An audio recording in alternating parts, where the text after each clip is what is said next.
I am Ray, and you have been sold a watered-down version of spirituality. Here's what they don't want you to know. Spirituality is not about being moral. Certainly not about crystals, tarot cards, or manifestation. It's not about discipline. Spirituality is about one thing and one thing only. Reconnecting to your divine nature. You see, people think that they have to do something to get to heaven. Through my good works, perhaps. No. You are like a balloon. You're naturally rising toward heaven automatically. But you have so much conditioning. And this is like mud on the balloon.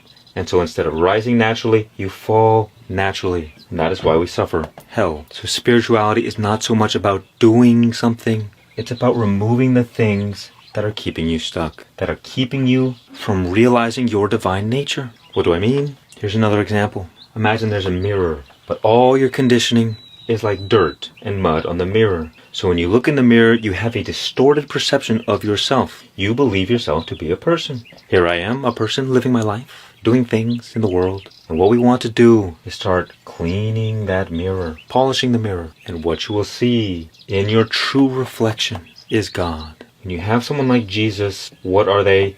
They're a perfect vessel, pure and empty. Christ is in you as Christ is in me. The only difference between you and Jesus is that you have a ton of garbage cluttering up the mirror. But once you become free from the conditioning, you start burning off that old karma. Your true nature shines forth, and you discover that heaven, peace, love, and joy is the default state. There are many practices to achieve this, many practices to remove the conditioning. But at the end of the day, stop feeding the ego, because the ego is a big dark cloud that blocks out the light and the warmth of the sun. And the moment you stop feeding the ego, your natural radiance, peace, love, and joy emerges. And you bring forth heaven on earth. That is all.